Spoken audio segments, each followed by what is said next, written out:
because a few days prior, the citizens of San Francisco were woken up in the middle of the night before dawn with gunfire, not rifles, artillery pieces. As citizens were going out to sea, they saw the silhouette of a warship going through the Golden Gate and entering the bay, a warship that could potentially threaten the city. The commander of the outpost on Alcatraz signaled to the ship. There was no response in the dark, so he fired shots across the bow, the international signal that I'm prepared to fire at you. Only then did the ship raise the Union Jack. The captain of the ship started sending signals to the coast saying, I'm a British warship, and why are you firing at me? Before the Americans could respond and saying, well, there are rules and we are at war. Yeah. You should have identified yourself earlier. The ship disappeared. So to our listeners and viewers, maybe somebody can do some research in the Admiralty. What was that ship doing there? Exactly. Why? And raise the Union flag. Union Jack. Union Jack. The British flag. British Union it was flying Jack, not the Union Jack. No, it was flying the British colors. Yeah. What was it doing? It was probing for something. Yeah. So Britain at the time wanted to support Confederacy. Yes. And participate in the war and split the United States. Yes. And at the same time, France was also thinking about doing something. Yes. But they never came together, just like they did in Crimean War against Russia. So there was a split, conflict of interest, or whatever it was. No. What was the reason they didn't come together? Was it part of it because France was trying to install someone in Mexico, which I think they ended up installing Maximilian I there.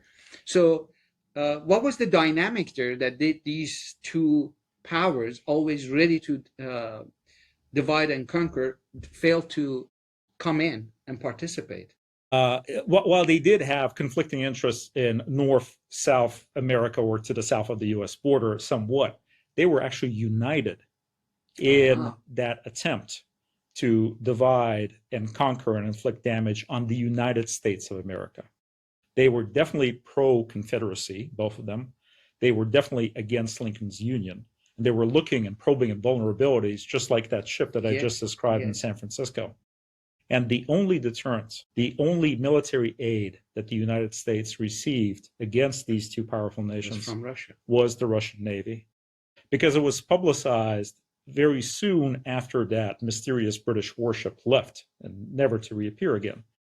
And by the way, there were also reports of Confederate raiders going along the western coast and threatening San Francisco. They never showed up.